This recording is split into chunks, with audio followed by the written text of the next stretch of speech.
Bismillahirrahmanirrahim. Assalamualaikum warahmatullahi wabarakatuh. Alhamdulillahirabbil alamin wassalatu wassalamu ala asyrafil anbiya'i wal mursalin wa ala alihi wasahbihi ajmain. Selamat pagi pada semua anak-anak Tiga Cemerlang. Saya harapkan kamu semua dalam keadaan yang baik, sihat walafiat serta dalam rahmat Allah Subhanahu wa taala. Okey, baik. Ada lagi tu yang tak duduk dengan tegak tu, pandang depan. Okey. Awak tu. Awak ni. Duduk tegak. Duduk tegak, pandang depan, tengok skrin telefon ataupun laptop masing-masing. Tengok betul-betul. Apa yang akan kita belajar hari ni? Cuba baca. Yang klip-klip yang gerak-gerak tu. Yang bawah tu, yang kat tengah-tengah ni. Apa dia tulis tu? Nama Allah Al-Ali dan Al-Hakim. Bidang apa? Bidang akidah. Okey, baik. Kita akan belajar tentang nama Allah Al-Alim dan nama Allah Al-Hakim hari ini. Okey. Adakah anda sudah bersedia? Kalau cakap saya bersedia, angkat tangan cepat, Ustaz nak tengok. Bersedia. Ramai dah tu. Ada lagi 2-3 orang. Okey, semula. 1, 2, 3. Sedia. Duduk tegak-tegak. Pandang depan. Duduk tegak-tegak. Pandang depan. Pastikan awak dah settle semua. Tak nak pergi kencing ke, dah makan, awak semua dah settle. Okey, baik. Okay, sedia. Kita akan pergi kepada slide yang seterusnya. Baik. Sebelum kita masuk pada isi pembelajaran pada hari ini, okey. Ustaz nak kamu bersedia sekali lagi sebab Ustaz akan tayangkan satu video yang berkaitan tentang apa yang kita nak belajar pada hari ini. Okey. Duduk tegak-tegak. Pastikan pandangan kamu fokus pada video di depan. Ustaz tak nak ada lagi yang ada gangguan-gangguan lain lah. Tengok betul-betul. Pastikan kamu lihat di hadapan. Tengok. Tegak. Jangan ada yang meniarap lagi. Jangan ada yang masih lagi berada dalam keadaan tengah makan, tengah minum. Siapa tengah minum tu? Jangan. Fokus. Fokus. Okey. Nak sedia tak kita nak tengok video ni? Sedia Okey, 1, 2, 3.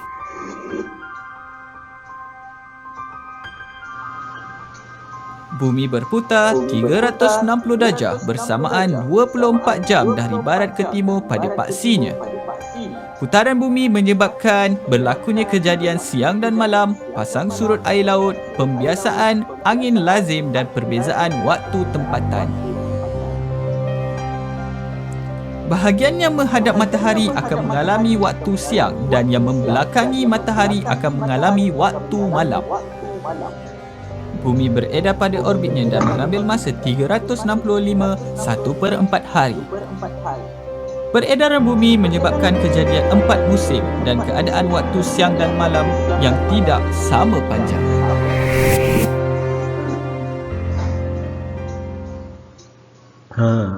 Dah tengok kan video tu? Apa kaitan dengan yang kita nak belajar hari ni? Kita dapat tengok pergerakan bumi. Bumi ni apa? Bumi ni bergerak sebenarnya. Kita rasa tak bumi ni bergerak? Rasa tak? Kau cakap siapa rasa, memang hebat lah dia ni, ilmu apa dia pakai tak tahulah. Kita tak rasa pun bumi ni bergerak, berpusing. Kalau kita berada dalam kereta tu pusing-pusing, kita rasa tak? Rasa. Tapi bumi ni Allah buat dalam keadaan dia berpusing pun kita tak rasa bumi ni sedang berpusing. Hebatnya Allah. Pentingnya. Okey. Lepas tu dengan pergerakan bumi ni juga kita dapat lihat berlakunya kejadian siang dan malam. Dan lagi satu, bila bumi ni berputar akan berlaku 4 musim. Negara kita jaranglah.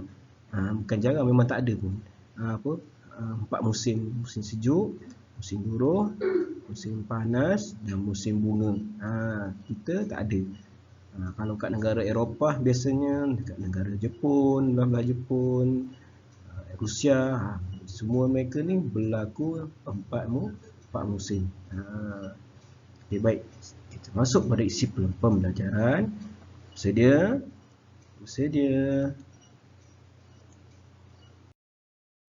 Baik. Okay, anak-anak boleh buka pada muka surat, muka teks 67. Okey, sebelum kita masuk pada pengertian, duduk tegak-tegak. Pastikan kamu melihat skrin di hadapan. Jangan pandang tempat lain. Tengok mak ayah tengah tengok kamu belajar. Bila kadang-kadang kamu belajar, tekuk kamu dapat hadiah, nampak kamu rajin. Anak saya dah rajin ni, boleh ni bagi hadiah kek ke, air ke, belanja air boba ke kan. Sedap tu air boba tu. Okey. Boleh tengok pandang depan, dengar dulu penerangan ustaz baca ya. Okey. Boleh? Jadi tegak semua, tengok pada hadapan. Ada lagi yang meniarap tu. Jangan meniarap, duduk. Duduk, tengok depan. Okey, baik. Pertama, kita lihat pada maksud al-alim. Al-alim, nama Allah al-alim. Okey, dengar ustaz baca. Kali kedua ustaz akan minta kamu semua baca selepas ustaz baca. Faham tak Kata ustaz baca dulu semua. Kali kedua kamu faham pula yang baca. Boleh kamu ikut baca Baik. Al-alim bermaksud Allah Maha mengetahui setiap sesuatu secara terperinci. Tiada suatu pun yang tersembunyi daripada pengetahuannya. Baik, sama-sama ikut ustaz. Al-alim bermaksud Allah Maha mengetahui setiap sesuatu secara terperinci. Tiada suatu pun yang tersembunyi daripada pengetahuannya. Maknanya Allah Al-Alim bermaksud Allah ni tahu semua benda. Tahu semua benda, tiada sesuatu pun yang Allah tak tahu. Semuanya Allah tak tahu. Hatta sehingga kan daun-daun yang gugur di atas muka bumi ni semuanya berapa helai semua Allah tahu. Cerita sekecil-kecil benda tu pun Allah tahu. Selagilah sebesar-besar benda, lagilah Allah tahu. Faham? Diri tegak. Tengok balik. Kita lihat pada maksud Allah Al-Hakim. Allah Al-Hakim. Baik. Ustaz baca dulu. Kemudian kamu semua akan ikut untuk bacaan kali kedua. Boleh? Diri tegak, pandang hadapan. Dengar ustaz baca dulu. Al-Hakim bermaksud Allah Maha bijaksana mencipta dan mentadbir alam. Setiap ciptaannya mengandungi hikmah, faedah dan tujuan. Baik, boleh ikut ustaz? Okey, cuba baca 1, 2, mula. Al-Hakim bermaksud Allah Maha bijaksana mencipta dan mentadbir alam. Setiap ciptaannya mengandungi hikmah, faedah dan tujuan. Maksudnya Allah Al-Hakim ni maksud Allah Maha bijaksana dalam dia mencaturkan setiap apa yang ada di alam ini. semua ciptaan dia mengandungi hikmah, faedah dan tujuan. Allah tak akan ciptakan sesuatu tanpa ada apa-apa. Maknanya bukan sia-sia ciptaan Allah. Contohnya manusia. Allah ciptakan kita sebagai manusia untuk apa? Yang pertama adalah menjadikan kita sebagai khalifah di muka bumi ini. Itu contoh yang pertama. Dan pelbagai lagi faedah-faedah makhluk lain yang Allah ciptakan. Apa contoh? Datang nyamuk pun Allah ciptakan tu bukan untuk menyusahkan kita, tak ada. Ada sesuatu hikmah dia yang kita tak ketahui. Boleh? Faham? Kita pergi kepada slide seterusnya. Baik.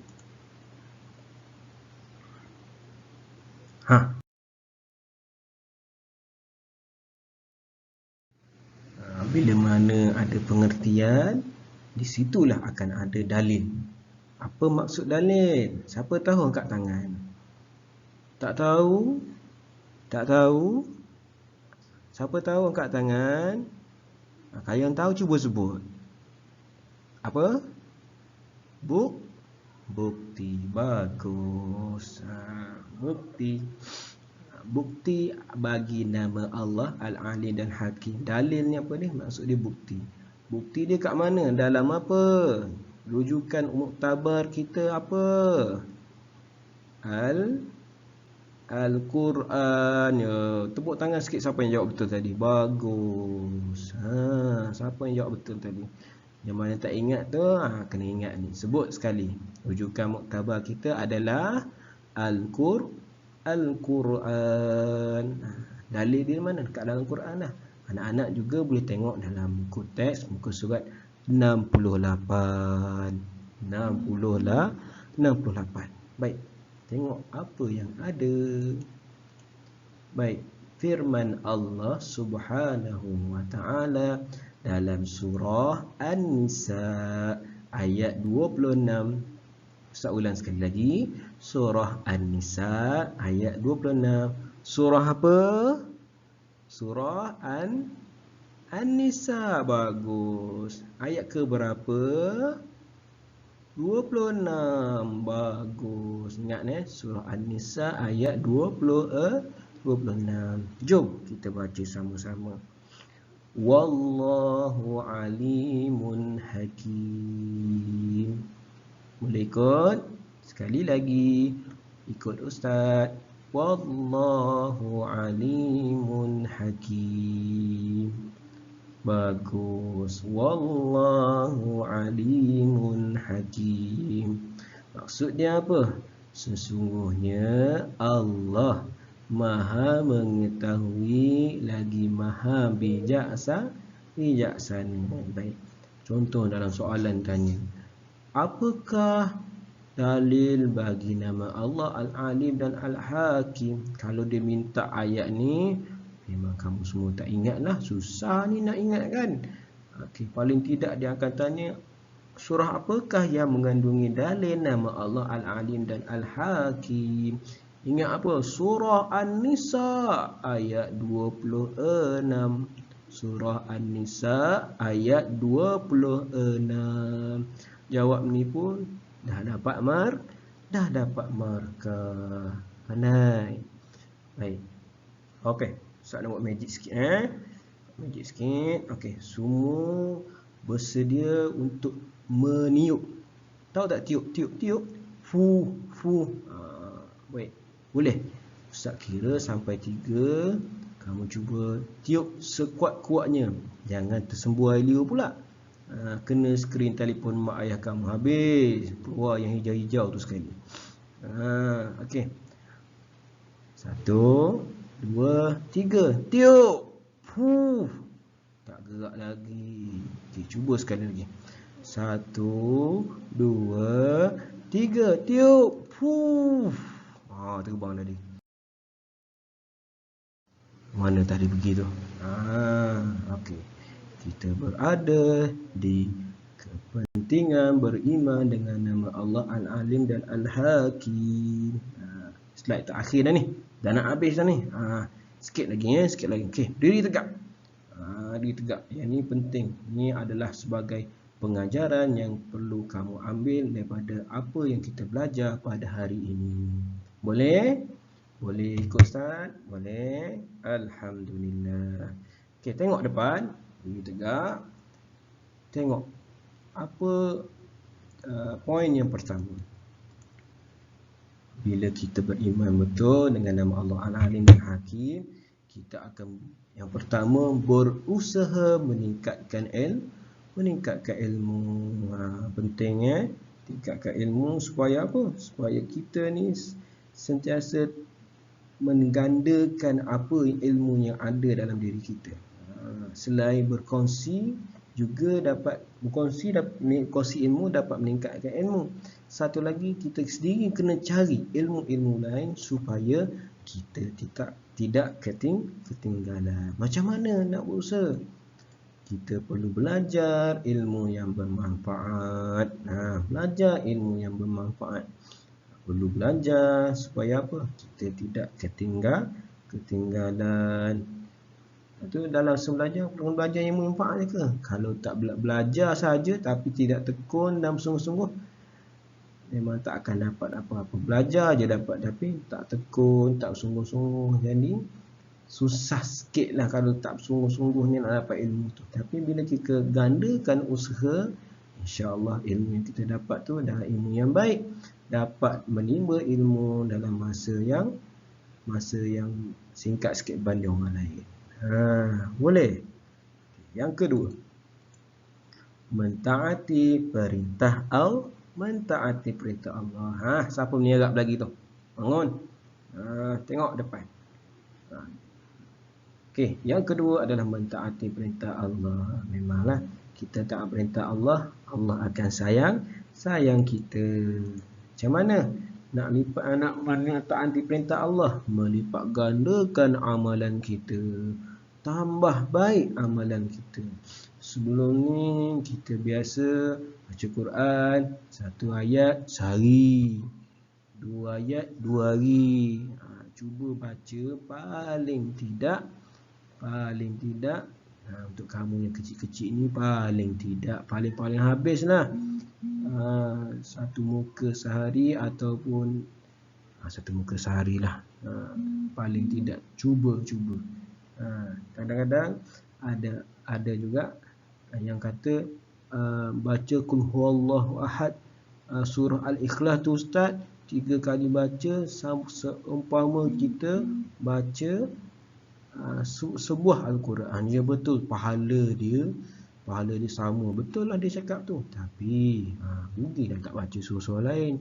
Sebab kita ni bukan sekadar nak mendapat pahala membaca Quran sahaja, tapi biarlah kita ni dapat mengambil ibrah ataupun iktibar daripada ayat-ayat Al-Quran tersebut. Boleh.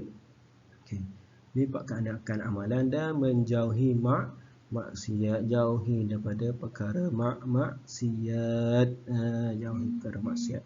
Yang ketiga, redha dengan ketentuan Allah. Redha pasrah dengan apa yang Allah tentukan kepada kita. Macam mana nak redha? Redha dengan macam mana bersangka baik dan sabar dengan ujian Allah. Kadang Allah uji kita sakit bukan bermakna Allah nak kita sakit, nak kita terseksa, bukan. Kadang-kadang Allah beri kita sakit untuk menghapuskan dosa-dosa kita. Baik tak Allah? Kadang-kadang kita lupa dengan nikmat yang Allah Ta'ala beri. Allah uji kita, biar kita ni kembali pada Allah. Sebab tu kita kena sedar bila dapat kesusahan ke, kadang-kadang kesenangan pun itu adalah ujian dari Allah. Baik, yang terakhir, mensyukuri nikmat Allah. Penting syukur. Kadang-kadang orang kata, Ustaz, ucap Alhamdulillah pun dah tanda syukur kan? Ya, paling tidak ucap Alhamdulillah tu adalah tanda kita bersyukur dengan nikmat nikmat Allah. Okey, macam mana nak syukur sebenarnya selain mengucapkan alhamdulillah?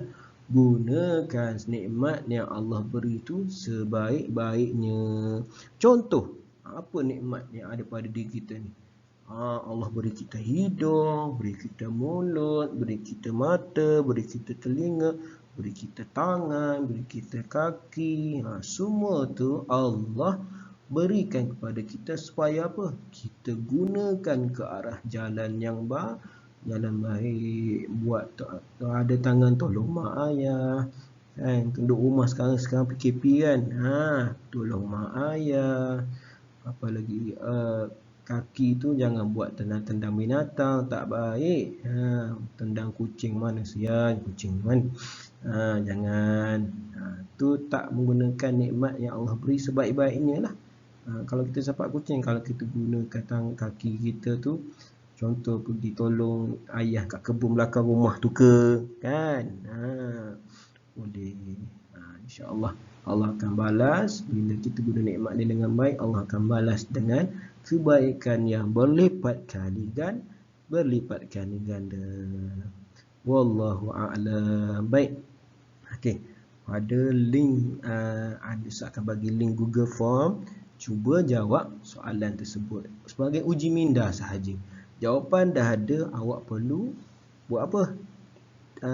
Tikkan saja ataupun tanda pada telefon ataupun laptop awak tu, tanda tik. Dapat baca soalan betul-betul, kemudian baru jawab. Baca jawab soalan, baca jawapan dia. Jangan pergi tanda pada jawapan yang salah. Sebab tu amalan membaca adalah amalan yang mulia. Jangan menggelabah, jangan main tala je. Orang Melaka kata main tala je. Okey, baik. Terima kasih. Jumpa lagi. Assalamualaikum warahmatullahi wabarakatuh.